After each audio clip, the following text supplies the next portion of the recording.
What is the secret to success? Self-discipline is everything. I'm gonna show you how great I am. The only way to do great work is to love what you do. What are you gonna do? Welcome everyone to another episode of the Train Aid Performance Podcast. I'm your host, Jordan Sullivan, and this is the podcast where we speak with high performers to find out what they do every day to be the best at what they do. Today, our guest is Kai Kara-France. Kai is a professional mixed martial artist from Auckland, New Zealand, training out of world-famous City Kickboxing. Kai is currently the number 7 ranked flyweight in the world and is fresh off a first-round TKO victory at UFC 259 in Las Vegas. In this episode, we talk about Kai's newest adventure in life, Fatherhood, how he balanced his previous camp with his partner being pregnant, the training schedule at City Kickboxing, the infamous spider workout, how he handles adversity, and what lessons his career has taught him about resilience. This is a great episode with so many cool learning points, so let's get to it. All right, we are recording here for another episode of the Train Aid Performance Podcast, keeping this MMA train going. We've got another Kiwi UFC star. We've got Kai, Don't Blink Kara-France on the show today. What's up, brother? How's it all going, mate? Mate, it is going. What number day is it for you? I think we're number 10, I think. Yeah, the nurse called. You lose track of days in quarantine, eh? It's a real weird experience, bro. If people haven't gone through it, it's like weird. You just like, all the walls kind of melt together and all the days just melt in. How did you go in your one? You just got out like, what, a week ago or so? 2 weeks ago? Yeah, 2 weeks I've been out now. I wasn't at the point of doing handstands naked, but I got through it okay, but it was rough though. Like any time where you're just, killing time in a room, it's always going to be tough, especially for newborn and like physically not being there to help back home and stuff. But we got through it all good, and it was cool that our bubble, there were 6 of us that could all like the rules in New Zealand are a bit more relaxed down in Christchurch, so we could go in each other's rooms and stuff in our bubble. Yeah, that's good, eh? Because it's almost like that, you miss that social aspect. Like there's a nurse that calls us every day, and I think they're like getting sick of calling me because I just like try to have a conversation with them and keep talking to them. They're like, go away. Let me hang up the phone. I got to call 2,000 other people. Just go away. Making the most day. But there's like Carlos, when he was in the fitness area, he had like a boot camp going. So like anyone that was doing quarantine could jump in. Like it was pretty cool because a lot of people were there by themselves. So that would be the highlight of their day, like getting to work out with Carlos. And they're in like their own little space, but it was pretty cool to see them like just get fully involved and sweat it out, and well, not sweat it out, but move around and stuff. So that was kind of cool to see. Man, imagine that. Imagine if there was like young females or something, and then Carlos rocks up in your quarantine doing that. Yeah, no, there was mostly girls joining in, but yeah, there were a few guys. I was going to say the demographics on that would have been so skewed. 18 to 28-year-old ladies just coming in. Anyone doesn't know who we're talking about, it's Carlos Ulberg. Give him a Google. If you want to get your ego to take a bit of a shot, then Google Carlos Ulberg and read his profile. But anyway, Kai, we've anyone who's watching the YouTube video of this will see a new addition to the Kara-France family there. We got little baby Kobe there. How's that all going? Yeah, it's been awesome. Today he is 2 months old, so 8 weeks. It's flying by. Like it's crazy how big he's gotten since I left. I left him when I was 2 weeks old to go fight, and just to come back to him in the size he is now, it's just incredible. Like what breast milk does to a baby, like how fast they grow, how fast they develop, and it's cool seeing him learn new things every day. Like there's always something that he's doing for the first time or seeing for the first time. So just being at like physically here and witnessing those things, like, yeah, it just so blessed, man. But yeah, things kind of change. Well, for me, not being, not having time to myself anymore. You really have to be selfless, and like even going to the toilet or like doing like normal day stuff, going to make food, you got to like tag my partner in charge, and we just take turns like that. So it's full on, but no, it's amazing, and it's awesome that this is the only place where I need to be right now, just being at home and spending time with my family and my son. So when it all works out, it's a beautiful thing. So we're definitely in a good place, and yeah, just soaking it all in. Yeah, for sure. And you said that you left when Kobe was 2 weeks old. So that means you were going through fight camp when Shard is at the back end of her pregnancy. What was that like? Yeah, it was mid camp, and when he came out, and yeah, it was pretty full on. Like I was just adjusting, making the adjustments to make sure that I'm training and I'm putting everything into that, but also being a support, being supportive back home. And my partner Shard is so she's awesome. She knows exactly what I need to do, and for her to take care of him for a month while I wasn't here. My mum did come up for 2 weeks and help out and stuff, and we have a good family support system that we can lean on. But it is tough, and being here now, I can really see how tough it is. But yeah, in my camp, he was born, but I made the adjustments. I was sleeping on the couch downstairs, and just making sure I'm sleeping to make sure I'm not getting run down, and still eating and losing weight. You know how it all is, being my nutritionist, and how stress plays a big part into losing weight and all that. So for me, it was just about making sure that I'm doing everything I can to make sure that I'm going into this fight 100% ready. But then when he came, and it was a real fast process. Like he was Shards went into labor like early hours in the morning, like 3 or 4 in the morning. We ended up going to the hospital about 6 a.m. and he was out by 7:30, which is like unheard of. Everyone was telling me, like, Express get ready pass. for the longest get ready for the longest day of your life. Like, it's gonna be a long day. Like, make sure you just get some sleep or take naps. But he was out in an hour and a half. He came out water birth, real smooth, and he came out real healthy. He was right on time as well. So his birthday is Feb 14, Valentine's Day, and that's his due date. So I think like only 6% of babies are born on their due date. So pretty special for that to happen.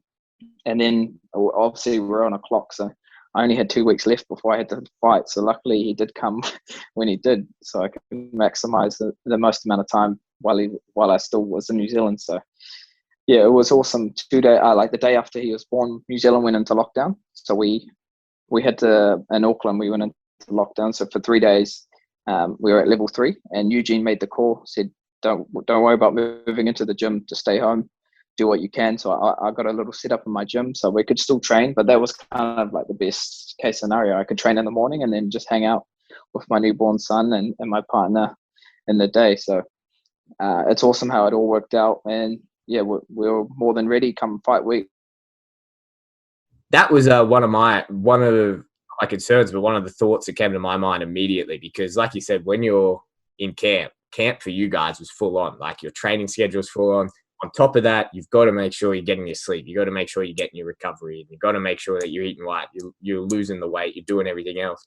For the guys listening, you kind of paint a picture of how crazy it is that you were looking after juggling a newborn during getting ready for fight camp. Can you tell us like what a week looks like training wise for you guys? Yeah, so for training, they're usually about 10 to 8 weeks long. For me, half of that, or majority of that, is quite a big weight cut. But we're doing it, over a long period of time. So we're playing it smart. But, I'm still losing.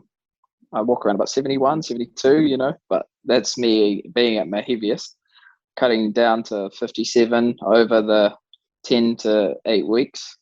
So, yeah, it's important that I'm making sure that I'm not overtraining and not getting sick and run down, because I'm not going to be able to lose weight. I'm going to be, doing the opposite. So for my camps, it's a fine line between pushing as hard as you can and pulling back as well. So for Monday, we start the week strong, where we do 10 o'clock morning. Our morning sessions are mostly skill based and on a Monday. And then followed up by pads with our coach Eugene.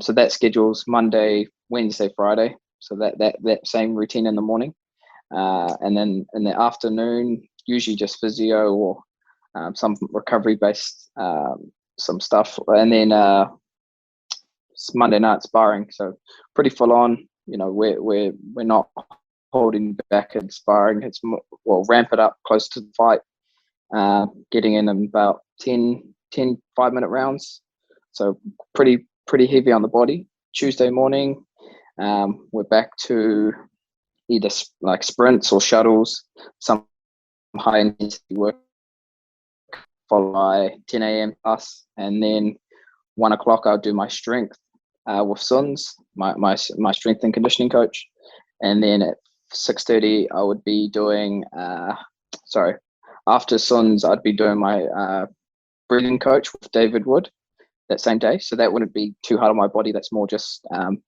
kind of developing the tools to manage high pressure situations, and we've been using that a lot in our trainings, breath work and recovery breathing to get us back into that relaxed state.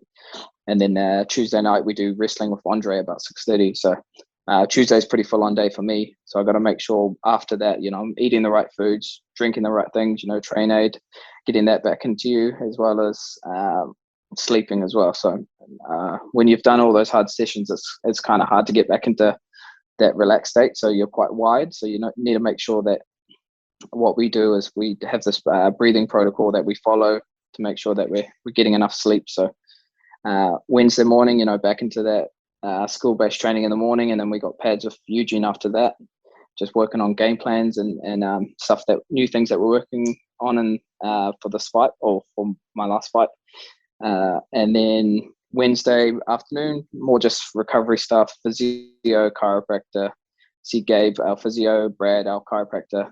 And then Wednesday night is one of our harder sessions. It's that VO2 wrestling, which is pretty much a disgusting workout where you're on the bike and then you're wrestling. So it's pretty much an hour and a half of work where you're burning roughly about 1,000 to 1,500 calories, which is crazy in that amount of time. So you want to make sure you're recovering after that. Thursday morning, we're back into it's more like a lactic capacity, which is like a bag workout. So bag and bike. So that turnaround from Wednesday night to Thursday morning is pretty rough on the body because you haven't really recovered from the Wednesday night. So just to get through that, you're doing good.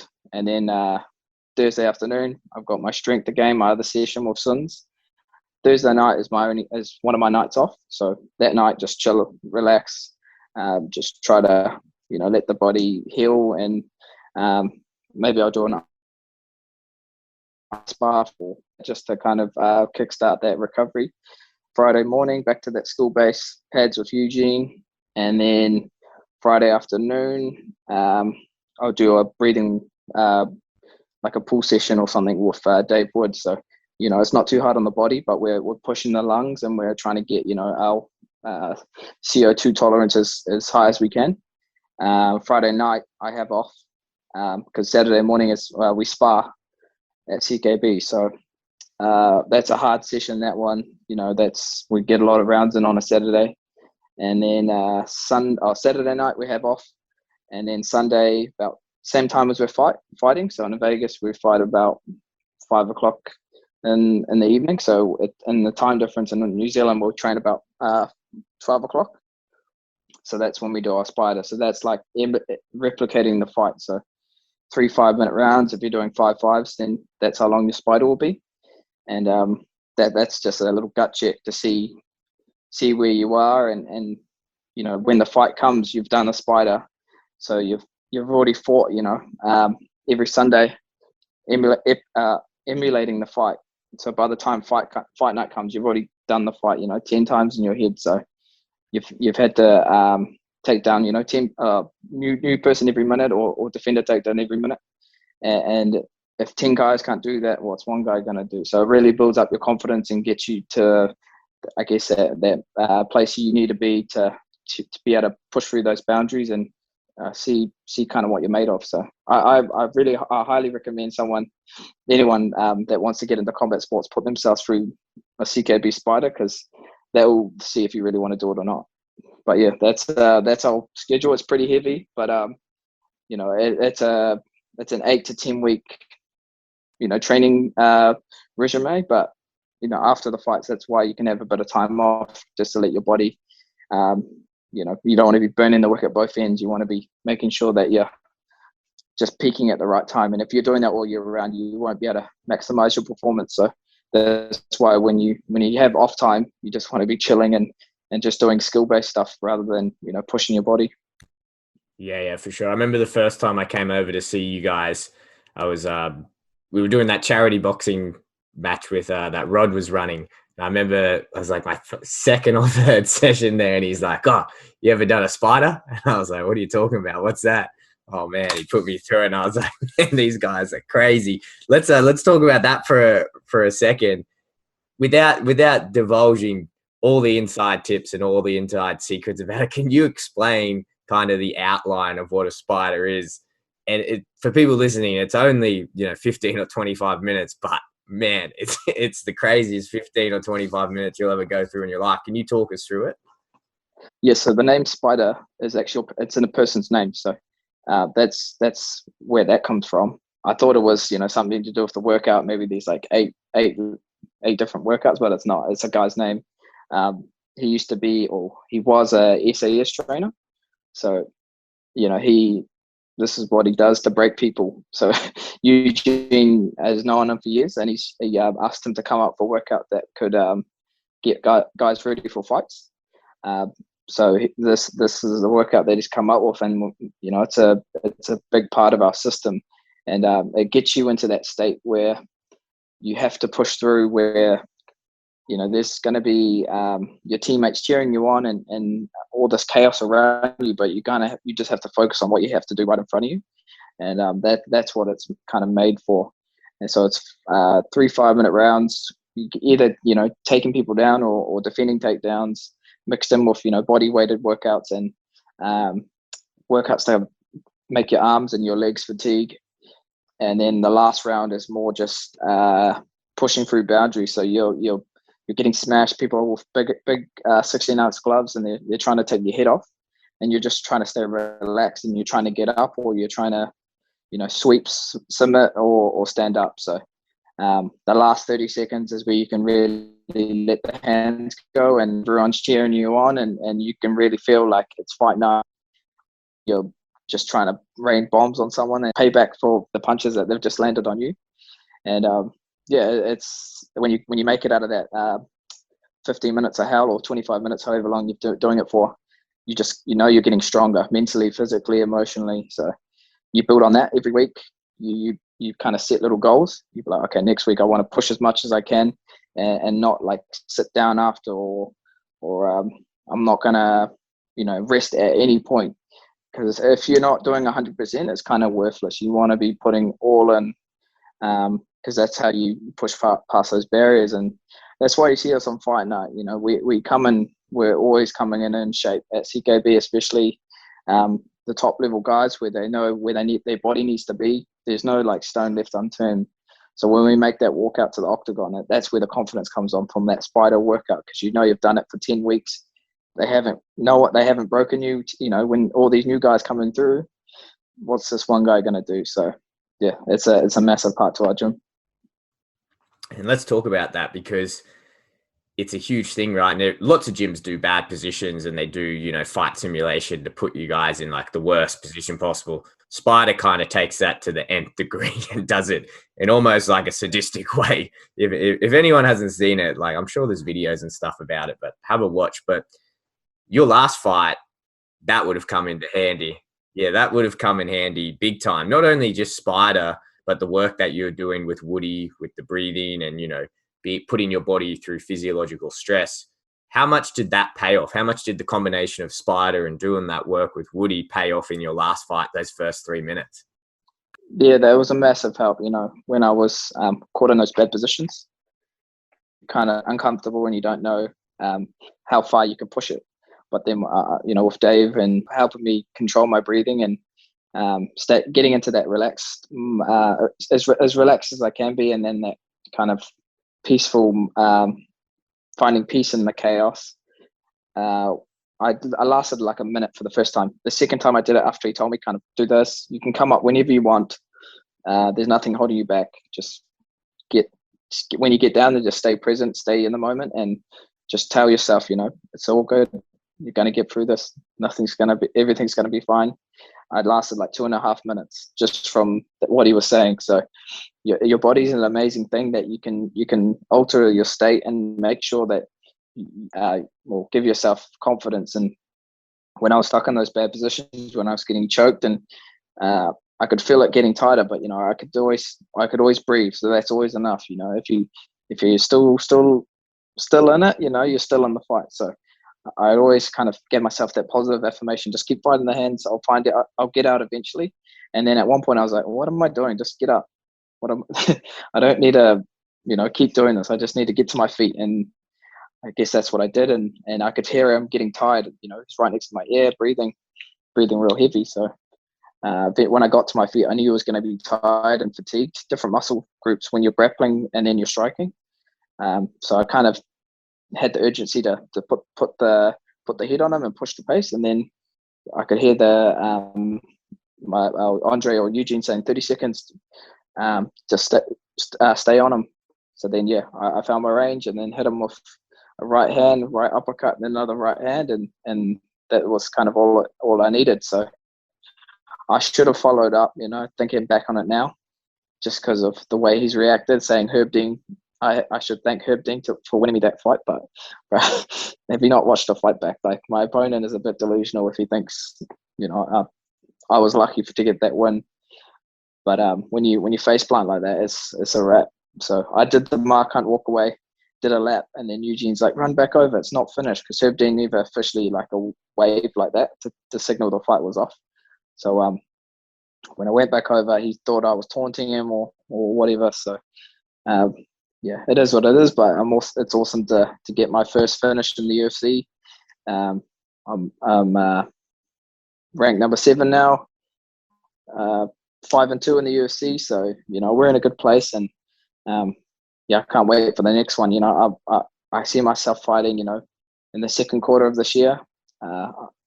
I want to build on a few things and work on a few things before I get back in there. And when I do make that walkout, I want to have someone in that top 5. I want to either fight Joseph Benavidez, if he's still around. I know he's coming off a few losses, but he's such a dangerous fighter just because he's got so much experience. And you get past guys like that, that's when you're knocking on the door for a title shot. So I can see myself fighting him or anyone in that top 5. And then starting to make a climb for that title. So it's an exciting time for me. But, I'll fight when the time's right. And for now, I just got to take care of this one. I was going to say, there's been a couple times here where I thought Kobe was going to wake up and just absolutely go off. But man, he's probably going to be the best baby I've ever seen. But Guy, can you tell us about, like, even 2 years ago when we were working together, there was all that talk and uncertainty around the flyweight division. Like, there was just all that, like, and this probably obviously not the start of your career, but kind of at the start of the UFC career was you kind of broke through. And then there was all this talk, we're going to keep the flyweight division around. Then you went on your that win streak. I think you got 3 in a row. Did you get 3 or 4 in a row? And then that's when you fought Moreno and you came back. What was that like, competing and like still striving for the top of your division when all that was going on in the background? It was like that uncertainty. It's like, are these guys going to keep the division around? Are they not? How did you just keep working through that? Yeah, like I just had to control what I could, and that was just turn up and fight. When people were saying as the flyweight division might be over, this could be one of the last fights, and I was making my UFC debut. I was just like, if I go out, I'll at least put on a show. So I guess I did play a little part in for this division sticking around, being exciting, having 3 fight of the night bonuses. But yeah, it's one of those things where you just can't really look into it too much. You just got to do your job, and that's just train and turn up to fight night and go to work, put on exciting fights. So being in the UFC now and the flyweight division's like one of the most exciting divisions in the company, and that's just because of all the guys in the top 10 could beat anyone.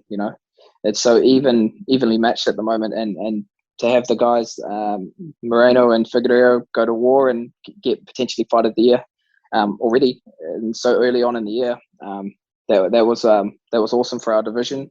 And these guys are beatable. I can see myself stepping in there with Figueiredo or rematching Moreno. We're both a lot better since then, but I can't wait to get in there and compete with the top guys in the division. Yeah. Let's talk about the coming off the loss against Moreno, and then we had the loss against Royver. Both firecracker fights, and both, like you said, everyone in that division is tough. That top 10 is so close in that flyweight division. Like, it's just not even a question of who's better. It's almost like who just got the better game plan or who turned up on the night. How did you come back from that? How did you come back? Because you're on that hot streak. You had these cracker fights coming in. All your fights are cracker fights, but then you come off that loss to Moreno, come off that loss to Royville.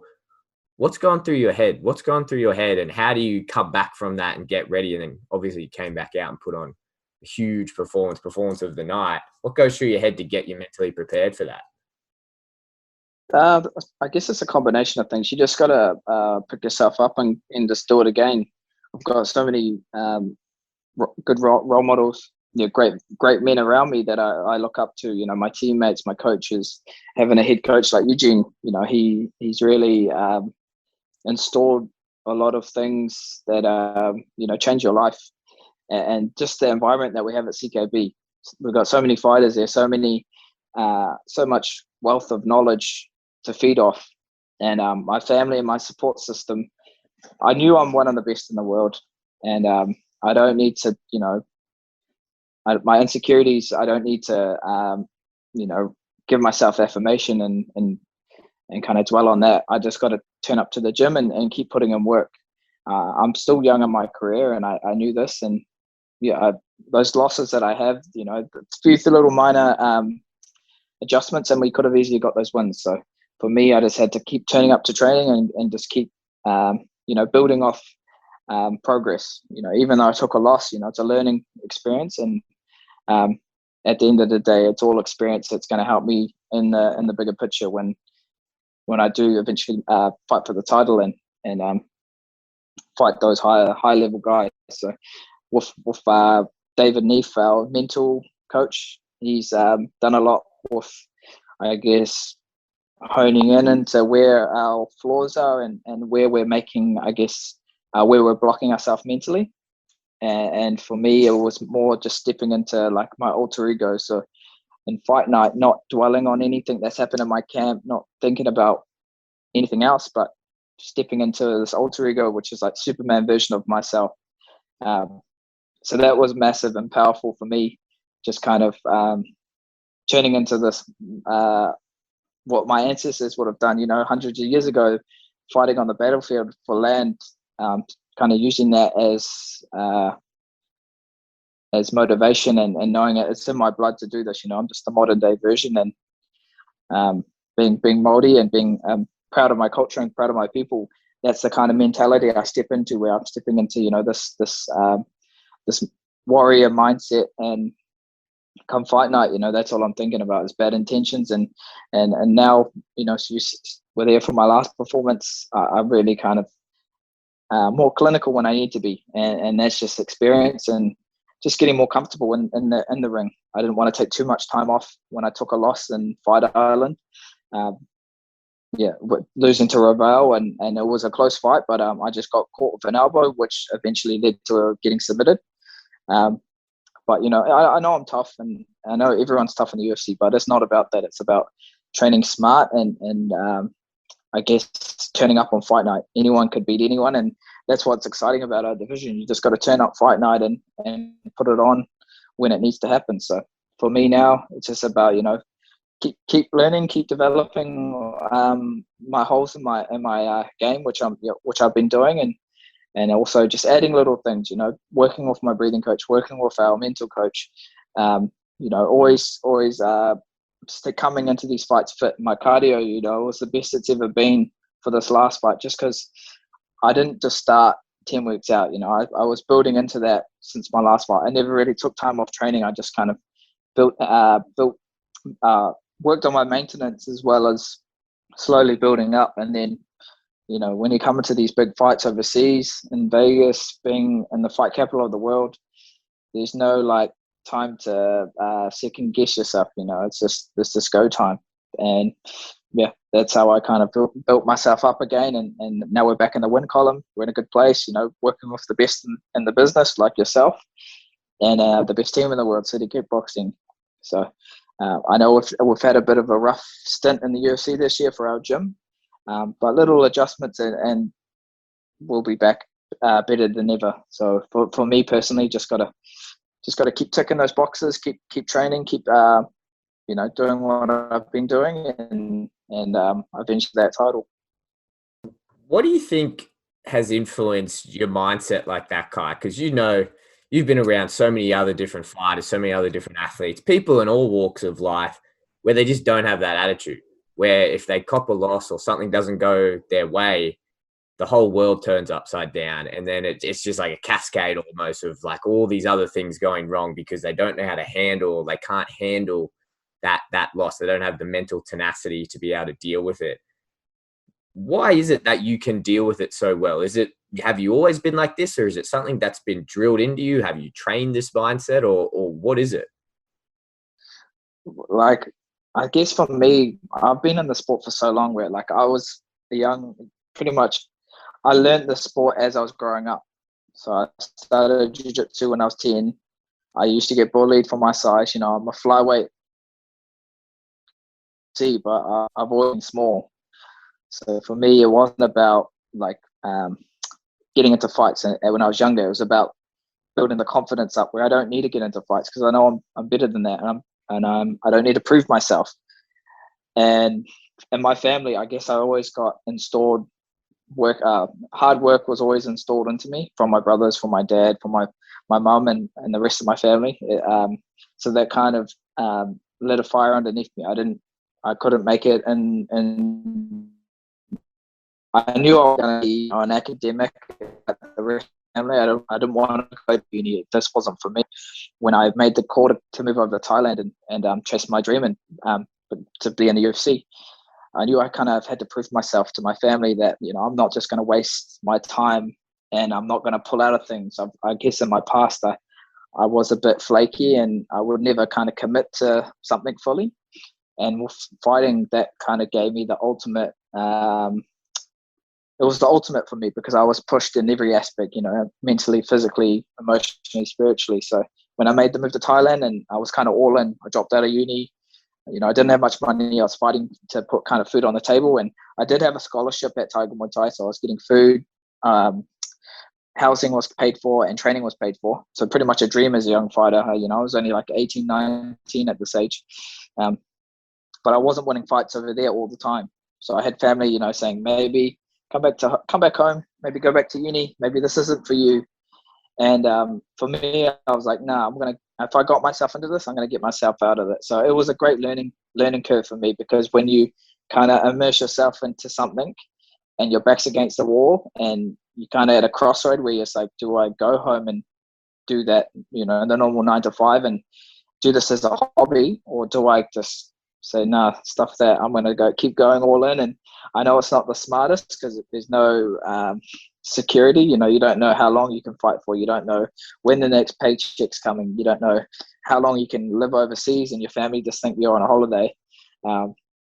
So when that's all happening, you just got to find it somewhere deep inside you and just keep turning up and keep working hard. And eventually, I turned a 3-fight lose streak into a 5-fight win streak, all by first round knockout. And then that's when I got picked up for the Ultimate Fighter. So just being in Thailand for like 4 years, that really got me out of my comfort zone to a point where I got too comfortable. I wasn't getting pushed enough in training, just because the gym's so big. We've got so many fighters at Tiger Muay Thai, biggest gym in Asia, and only like 5 coaches. So you kind of get lost as a number, and you're kind of doing your own thing in your own schedule, and no one's saying, hey, why aren't you at this session? There were so many people where like, oh, he's there somewhere, I just don't know where he is. But then I made the move back home. I lost the fight in Risen in Japan. after the Ultimate Fighter, and then I knew I had to make some adjustments. My whole family flew over to Japan, and it was kind of not embarrassing, but I didn't want to let them all down, and to not get the win in front of them. I was like, if I want to do this and commit to it again, I need to make some adjustments. So that's when I moved back home and started training with Eugene at City Kickboxing. And the best thing I ever did, I turned up to the gym, and then he said, how do we get back into the UFC, or get back into the getting seen as a prospect for the UFC? And he said, Eugene just said to me, turn up to training, and the rest will take care of itself. So, so thankful I listened to him. 2 years later, I was on a 5-fight win streak, and eventually I got the call up for the UFC. So my career has kind of taken this massive full circle where I got, the taste of the UFC on the Ultimate Fighter, but I kind of had to grow and develop outside the UFC to make my comeback into the promotion not a shock, and for me to be ready for it. So now when I'm in the UFC now, these big fights and fighting high level guys, it's not really a massive jump for me because I've done the work outside of all the limelight and all the for the attention on you. So now being here, fighting, the best guys in the world, it's just another day for me, just because I've been doing this for so long now. Had my first pro fight when I was 17, back in 2009, and then now being one of the top, ranked number 7 in the world in the UFC, and this is just my dream that I've always kind of pushed for, and just kind of proud of myself that I stuck through it. I could have easily in Thailand said, nah, stuff it, I'm going to come back home and just get a normal job. I'll train and still be involved in the sport, but I'm content of where I've gone. But I was never that never crossed my mind. I was like, I've got a goal. I've got to keep ticking things off and keep working at it. So that's why I'm so, I guess, relentless with where I want to be in the sport, and why I'll never stop. Even if I take losses and stuff, I just keep turning up and keep getting better. Gave you the drive to keep going, Kai? Was it like a role model, or like an influential person in your life? Was it a coach?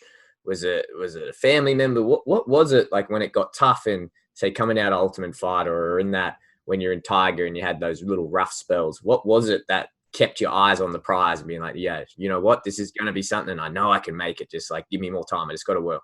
What is it? Was it someone or something that kept you going? I guess, my family. My brother David, I'm real close with. He's always been, an academic and sportsman as well. He kind of had it both, and he's a lawyer now. Just finished his masters. It's only 2 years apart from us, and I always looked up to him. I've always looked up to him as a role model for me, and to see him kind of do so well and what he's doing, I didn't want to be a disappointment for my family. So I was like, I just got to keep pushing and keep working towards my goal. And my family knew, when I moved to Thailand, that I was serious, because, who does that at that age? Who wants to, leave their comfort of their home and their friends and family and just chase a dream? So they knew that I was serious about it. That's why they supported me so much. And now just to see the look on their faces when they just see where I've come from and what I'm doing now with my family and my son, and providing for them. And I've just bought my first house, which is amazing to be able to do this in these times where Auckland's one of the places to live in the world, and to be able to give my son security and my partner security, like that means everything to me. And my family doesn't have to worry anymore. They know that I'm doing good, and that just feeds my the fuel for the fire, and makes me want to push more. So I remember the start of this year, I made a list of goals to do. So one was to meet my son, and the next one was to win by knockout for UFC 2 in March, and the next one was to buy a house. So I could tick those all off, and I guess I got to make some new goals. So it's a great place to be, and it just comes down to hard work and staying consistent, not kind of just deterring from because it haven't worked out. You know, obstacles that come in the road, you know, they're just minor speed bumps for the bigger picture. Yeah, for sure. And that's pretty much everything I want to go over in the podcast, Kai. But I am finishing every podcast with these same questions. They're meant to be rapid fire questions, but I've had a real mixed bag if they're rapid fire or not, depending on how prepped you are for these questions. But question number 1: who's your favorite fighter in the UFC at the moment? Favorite fighter in the UFC, probably Peter Yan. Peter To be Yan? honest, yeah, I just like how he comes out bad at like pure violence. You know, he laughs when he gets hit, and you'll pay for it as well. So I know the rematch with him and Aljamain will be a highlight reel for him. He hates that this guy's got the belt off a DQ, but yeah, probably Peter. He's a beast. I've trained with him in Thailand, but yeah. I was going to say, you guys have trained together quite a bit, hey? Yeah, he's always he's got good banter. You know, he's Russian, but he understands like the banter that, you know, Aussies and Kiwis have. So like when I just like a few fights ago, I was like, oh, you just bought a Rolex, and he's like, yeah, and I was like, how much did it cost? And he's like, more than your fight purse. And I was like, this guy needs a hiding. This guy needs a slap, eh? But nah, he's the man. Yeah, that's awesome. All right, favorite quote of all time. There's a lot of gems around, especially listening to GSP and Joe Rogan the other day on their podcast. What was one of the quotes they said? They said, well, don't quote me word for word, but it was on the lines of, for young up and coming fighters, you can't. Everyone's tough, but it's not the tough ones that make it. You know, it's the ones that are smartest and the ones that I guess adapt and can learn from experiences. So if you want to go, if you're a young fighter and you're trying to make it in the UFC, go watch that podcast, because it's pretty insightful, and it will save you a lot of brain cells. Yeah. That was going to be my next question to finish off, is what would be your advice to young fighters who want to be where you're at right now? Yeah, to young fighters, you know, I was once in that boat where I was just young and hungry, and I didn't care about anything else but getting fights. And advice I would give to guys that want to get into it or are already into it, and they're trying to make a pathway to the UFC, just immerse yourself in the sport. You know, compete in grappling, jiu-jitsu, wrestling, boxing, kickboxing. It's all that mat time and experience that's going to help you in the bigger run. Don't worry about wins or losses. Just worry about getting experience on the mat. You know, going in and competing against other even guys more experienced than you. That's what I would say. That's what helped me a lot in my journey in MMA. Just doing as much as I could to for MMA. I didn't care about if I lost in boxing or if I lost in kickboxing, but for me, MMA was my ultimate goal. So yeah, for any young fighters out there, immerse yourself in the sport, get involved. Don't be too one-track minded. Don't think that, you know, you're good because you've had a few knockouts. You got to humble yourself and you got to put in the work on the mat and in the ring, and just commit to that. And also don't drop out of uni. If you're at uni, you know, be smart about it. I dropped out because I was that, I guess, one-minded that I didn't want to do anything else but train. But I know it wasn't the smartest thing. Puts a lot of pressure on you. Need to be, could have, you know, come out of it with a degree and still trained and made it to the UFC. So you want to set yourself up and have things to fall back on. You know, injuries play a big part in the sport, and if you're all in and you get injured fighting, you know, what else are you going to do? So to young guys that are studying as well as training and fighting in martial arts, you know, juggle both. I know you can do it. You know, anyone can do this.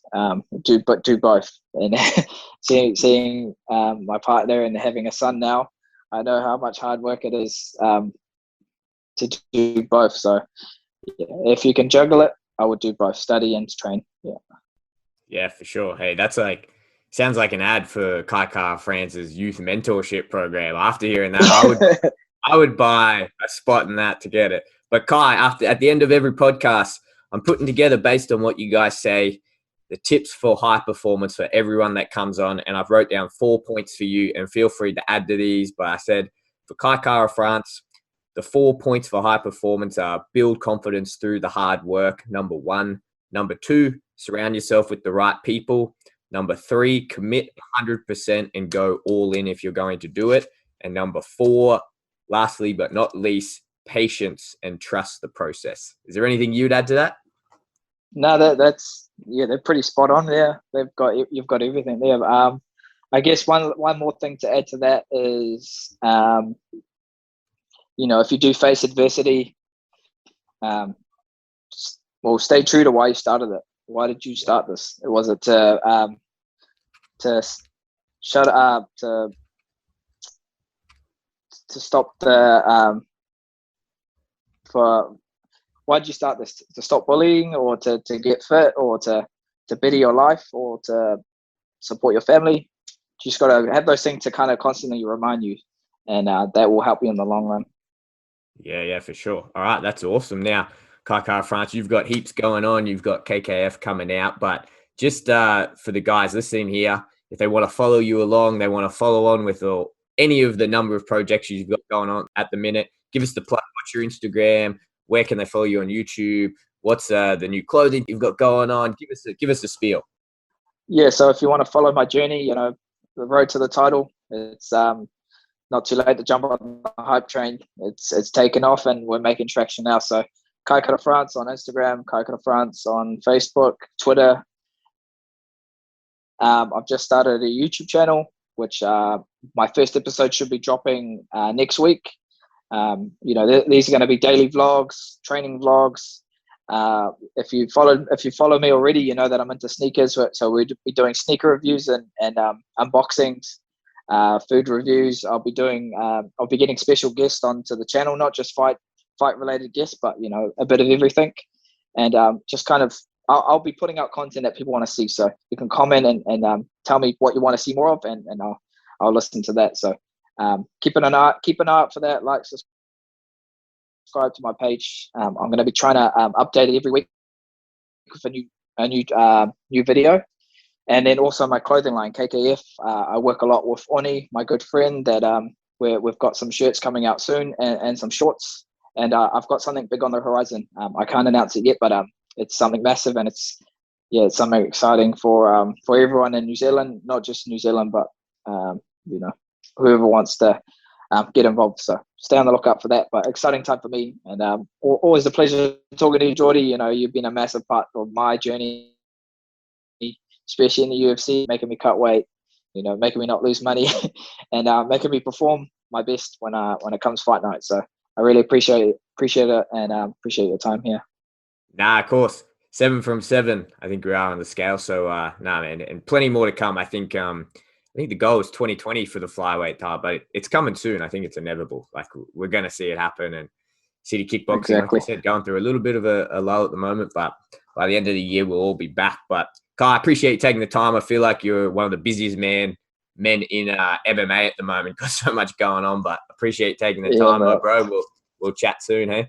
Easy, man. Thanks for your time, bro. We'll catch up. And there it is, another episode of the TrainAid Performance Podcast. Be sure to follow Kai on all his social media and his new YouTube channel to stay up to date with everything he has going on. Thanks for listening in, and I'll see you guys for the next episode of the TrainAid Performance Podcast.